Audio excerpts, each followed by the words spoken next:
திருமதி திலகபாமா, இப்போ ஒரு அதிமுக முன்வைக்கக்கூடிய அந்த குற்றச்சாட்டுக்களை ஒற்றிய அதே விமர்சனங்களை பாமகவும் வைக்கிறது, பாமக தலைவரும் முன்வைக்கிறார். இங்க நாங்க எதிர்க்கட்சிகள் குறிப்பா அப்படின்னு குறிப்பிட்டு அதிமுக மட்டும் சொல்லல முதலமைச்சர், எதிர்க்கட்சிகள் அப்படின்னு பொதுவாகத்தான் சொல்றாரு. அவர்களுக்கு பதில் சொல்ல வேண்டிய அவசியம் இல்லை, மக்கள் பக்கம் நிற்கிறோம், மக்களுக்காக நாங்கள் அவர்களுடைய நல்லதிலையோ கெட்டதிலையோ எல்லாத்திலையும் நாங்கள் பங்கெடுக்கிறோம், அதனால மக்கள் அடையக்கூடிய திருப்தி நிம்மதி அப்படிங்கிறது தான் எங்களுக்கு வேண்டும், எதிர்க்கட்சிகளினுடைய விமர்சனங்கள் குறித்து எங்களுக்கு கவலை இல்லை அப்படிங்கிறாரு முதலமைச்சர். 40 நாடாளுமன்றத்தை வெற்றி பெற்ற பிறகு இவங்களோட தலைக்கணம் எப்போ கூடி போயிடுச்சு. அது ஒண்ணுமே செய்ய முடியாத இடத்துல போய் நிக்குது. அதனாலதான் தொடர்ச்சியா இவங்க வார்த்தைகளை எந்தவித அளவீடும் இல்லாம முன் வச்சிட்டு இருக்கிறாங்க. எனக்கு வீடியோ உங்க யார் வீடியோவும் எனக்கு கிடைக்கல, பார்க்க கிடைக்கல. நான் ஒரு கெஸ் நீங்க யார் யார் பேசுனீங்கன்னு ஒரு கணிப்பு வச்சிருக்கேன், அதுலதான் பேசிட்டு இருக்கிறேன். உண்மையில நல்ல செயல்பட்டு இருக்கு. இவ்வளவு பெரிய விரிவா பேசுனாங்க. தூத்துக்குடியில நான் இருந்தேன். அந்த 4 நாட்களுக்கு முதல்ல யாருமே வரல. அரசு தரப்புல இருந்து யாரும் வரல, அமைச்சர்கள் யாரும் வரல, கீதா ஜீவன் வரல, கனிமொழியும் வரல, யாரும் வரல.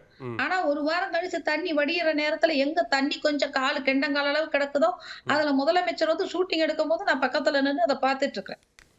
அப்ப அப்படித்தான் உங்களுடைய நீங்க உங்களுடைய மக்கள் மத்தியில உங்களுடைய செயல்பாடு இருந்துட்டு இருக்குது. அது கண்ணெதிர பாக்குறோம். அது மட்டும் இல்ல, விருதுநகர்ல வரீங்கன்னா மக்களுக்காக ஆற்றோம், மக்கள் எங்க பக்கம் நிக்கிறார்கள். ஆமா, 1000 ரூபாய் கொடுத்து மக்கள் உங்க பக்கம் நிக்கிறாங்க. சிவகாசில எவ்வளவு பேரு 1000 ரூபாய் கொடுத்து இங்க கூட்டு போனீங்கன்னு பாத்துட்டு தான் இருக்கோம். இங்க முதலமைச்சர் செயல்படுறாரு, எங்களுக்காக செயல்படுத்துறாருன்னு யாரும் இங்க வரல. அப்படி பட்டவர்த்தனமா பேசுறேன். நான் பேசி 1000 ரூபாய் கொடுத்துதான் ஒரு ஆளை கூட்டு போறாங்க. முதலமைச்சரை பாக்குறது கூட யாரும் சும்மா வரல. முதலமைச்சர் வந்துட்டாரு அப்படிலாம் வரல. அந்த முதலமைச்சர் அந்த வேன்ல ஏறணும்னா திமுக காரனே 1000 ரூபாய் வாங்கிட்டு தான் போறாப்போ. இதான் உண்மை, இதான் நிதர்சனமான உண்மை. இந்த டிபேட்ல பாத்தீங்கன்னா இந்த விவாதத்துல 3 பேர் திமுகவை சேர்ந்தவர்கள் இருக்கிறார். 3 பேர் திமுகவை சேர்ந்தவர்கள் உங்களுக்கே தெரியும். பேசும்போது நான் உங்களுக்கு மறுபடியும் சொல்றேன் திருமதி திலகபாமா, திமுக சார்பில் அதிகாரப்பூர்வமா டாக்டர் அஃபீசுல்லா இருக்கிறாரு, மதிமுக சார்பில் திரு காரை செல்வராஜ் இருக்கிறாரு. நான் என்னோட கருத்தை முழுக்க சொல்லி முடிக்கிறேன். சொல்லுங்க.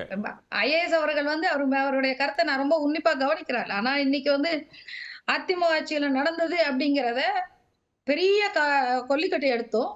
இந்த ஆட்சியில நடக்கிறத அவர் அப்படியே மயிலறகாலையும் வர்றாரு. 2 பக்கமும் நடந்துட்டு தான் இருக்குது. யாரும் எங்க நீர் வடிகால்களை பத்தி கவலைப்படல.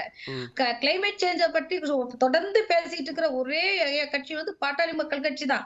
இத கொஞ்சம் கவனத்தில் எடுங்க. இனி தொடர்ந்து மழைப்பொழிவு ஒரே மழைப்பொழிவா இருக்கும். அப்புறம் உங்களுக்கு மழையே இல்லாத ஒரு காலம் வரும். இதுக்காக என்ன திட்டம் பண்றோம்னு பிளான் பண்ணுங்க. பிளான் பண்றதுக்கு நாங்க தயாரா இருக்கிறோம், உங்களோட ஒத்துழைக்கிறதுக்கு. நாங்க அரசியல் எதிர்கட்சிகள் சும்மா அப்படி எல்லாரையும் குறை சொல்லிட்டு போற போக்குல போல, ஆளுங்கட்சியோட ஒத்துழைத்து இது என்ன செய்யலாம்னு உங்களோட பேசுறதுக்கு தயாரா இருக்கிறோம். ஆனா நான் கேட்கிறேன், இன்னைக்கு கொடுத்த முதலமைச்சர் பேட்டியை பார்த்துட்டு இருக்கிறேன். அவர் இன்னைக்கு இது நடந்திருக்கு, இது செய்யறோம் அப்படிங்கறத கூட இந்த மலைக்கு பின்னாடி மக்கள் துயரத்துக்கான பேசுறீங்க. இத கூட பேப்பரை பார்த்தாங்க வாசிக்கிறாரு. இது கூட பேப்பரை பார்த்தா வாசிக்கணுமா? என்னென்ன திட்டங்கள் செயல்படுத்தப்பட்டிருக்கு, எவ்வளவு நிதி, எந்தெந்த இடம் அப்படின்னு சொல்றதுக்கான ரெஃபரன்ஸ் வேண்டாமா? அதுல பெரிய திட்டங்கள் தகவல்கள்லாம் அவர் பேசல. நான் அதை புரிஞ்சுக்கிறேன். தகவல்கள் பேசுனீங்கன்னா உங்களுக்கு பேப்பர் வேணும். ஆனா அவர் தகவல்கள்லாம் பேசல. இது நாங்க நிக்கிறோம், மக்களை பாத்துக்கிறோம், மழை வடிஞ்சிருச்சு, இந்த சொல்ற தகவல் கூட அவர் பேப்பரை பார்த்து தான் சொல்றாரு. ஒரு துண்டு சீட்டை பார்த்துதான் நம்ம பேசிட்டு இருக்கோம். நம்ம ஆக்கப்பூர்வமான விமர்சனம் அப்படின்னா இதையே சொல்வதும் கூட ஆக்கப்பூர்வமான விமர்சனம் இல்லல்ல.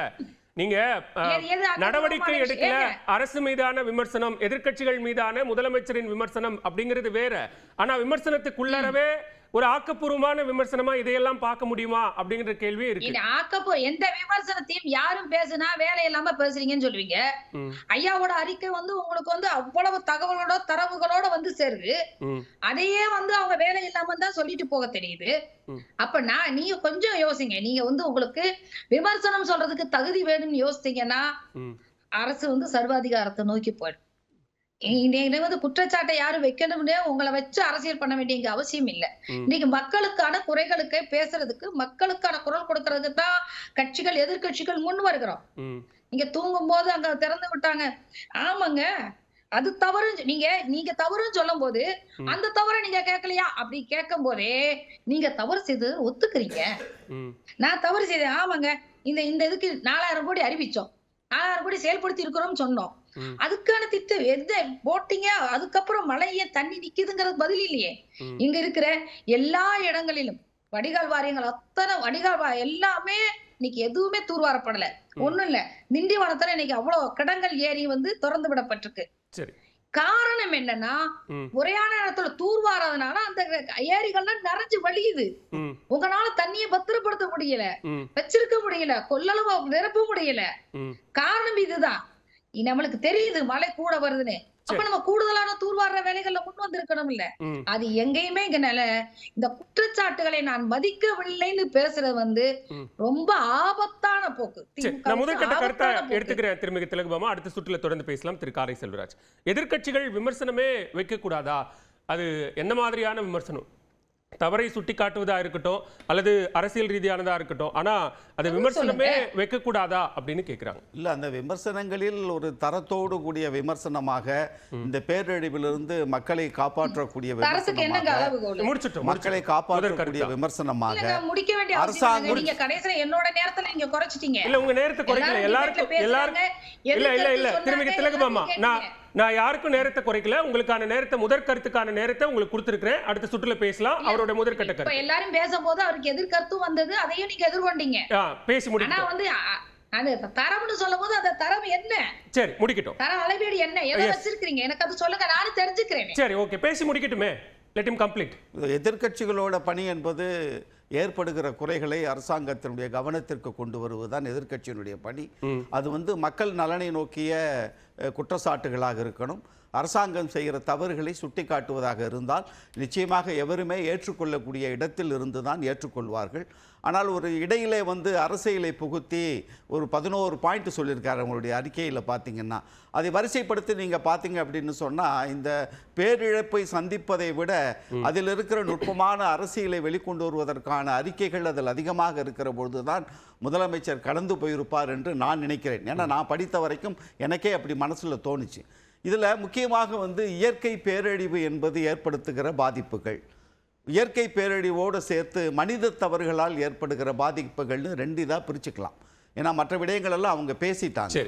அதில் கடந்த காலங்களிலே நடந்த இந்த மனிதர்களால் ஏற்பட்டிருக்கிற மனித தவறுகளால் ஏற்பட்ட பேரிழப்புகள் முற்றிலுமாக தவிர்க்கப்பட்டிருக்கிறது. இந்த 2015க்கு பிறகு இப்பொழுது இருக்கிற அமுதா IAS அவர்கள் செம்பரம்பாக்கம் ஏரியிலிருந்து தொடங்கி அடையாறு வரைக்கும் இடங்களை ஆய்வு செய்து கட்டடங்களை இடித்து கால்வாய்களே நான் திருமுடிவாக்கத்தில் இண்டஸ்ட்ரி வச்சிருக்கேன், எனக்கு தெரியும் அந்த இடத்துல இப்போ நிலைமை என்னன்னு.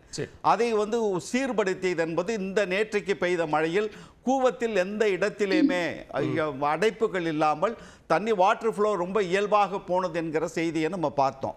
இதுல தூங்கா இரவுகள் அப்படின்னு சொல்லுகிற பொழுது இந்த தூங்கா இரவுகள் மக்களுக்கு மட்டுமில்லை, மக்களுக்கு இந்த ஓரிரு நாட்கள் இந்த பாதிப்பில் இருக்கிற பொழுது மக்களுடைய கடினமான சூழ்நிலை என்பது நிச்சயமாக கவனத்தில் கொள்ள வேண்டும். ஆனால் அரசாங்கத்திற்கு என்ன பிரச்சனைன்னு கேட்டீங்கன்னா, இந்த காலநிலை அறிவிப்பு வந்ததற்கு பிறகு புயல் வரக்கூடும் என்ற அறிவிப்பும் வந்ததற்கு பிறகு அதற்கு முன்னால் 1 வாரம் 10 நாட்கள், அதற்கு பின்பு தொடர்ந்து 1 வாரம் 10 நாட்கள் என்று ஒரு 15-20 நாட்களில் ஒட்டுமொத்தமாக தமிழ்நாடு அரசு நிர்வாகம் என்பது செயல்பட வேண்டிய ஒரு சூழ்நிலைக்கு நம்ம இப்ப தள்ளப்பட்டிருக்கிறோம். இரண்டாவது, உலக நாடுகள் எந்த நாடுகளிலுமே மழை பொழிவு பெய்கிற பொழுது அந்த நீர் இயல்பாக ஓடி போய் கடலில் கலக்கக்கூடிய ஏதாவது ஒரு நாடு சொல்லுங்க.